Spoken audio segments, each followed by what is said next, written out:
Laga Semen Padang versus Persebaya Surabaya di pekan ke-11 Liga 1 2019 berakhir tanpa pemenang. Kedua tim mengakhiri laga dengan skor kacamata alias 0-0. Bertanding di Stadion Haji Agus Salim Padang, Minggu 28 Juli 2019, laga berjalan alot sejak awal pertandingan. Baik Semen Padang maupun Persebaya tak mampu menciptakan peluang di 15 menit pertama. Peluang baru terlihat di menit ke-19. Hamido Balde mengirim umpan ke Irfan Jaya, namun sepakan rekannya masih bisa diblok pemain Semen Padang.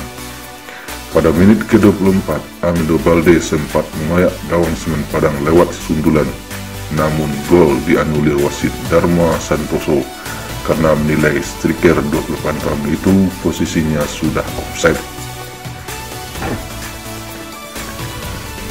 Semen Padang sendiri kesulitan mengancam gawang Persebaya. Di menit ke-42, Manu Zalimbah bisa mengancam gawang Semen Padang, namun urung berbuah gol. Hingga jeda, skor 0-0 bertahan. Memasuki babak kedua, Persebaya mengganti Zalilov dengan Fandi Eka Utomo. Pergantian pemain itu tak banyak membawa perubahan signifikan di lapangan. Di menit ke-74, Damian Lizio sempat melakukan penetrasi.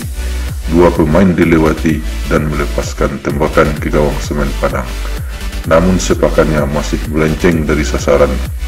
3 menit berselang, giliran tembakan Ruben Sanadi ditepis oleh penjaga gawang Semen Padang, Teja Pakualam.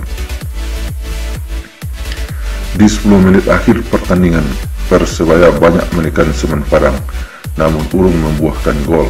Sebaliknya, tuan rumah sempat punya kans lewat Dedi Hartono di penghujung laga, namun bolanya tak masuk ke gawang lawan.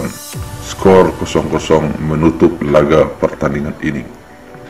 Dengan hasil ini membuat Persebaya sementara berada di peringkat ke-6 klasemen Liga 1 2019 dengan 14 poin dari 11 laga. Adapun Semen Padang masih di posisi juru kunci dengan 4 poin dari 9 laga.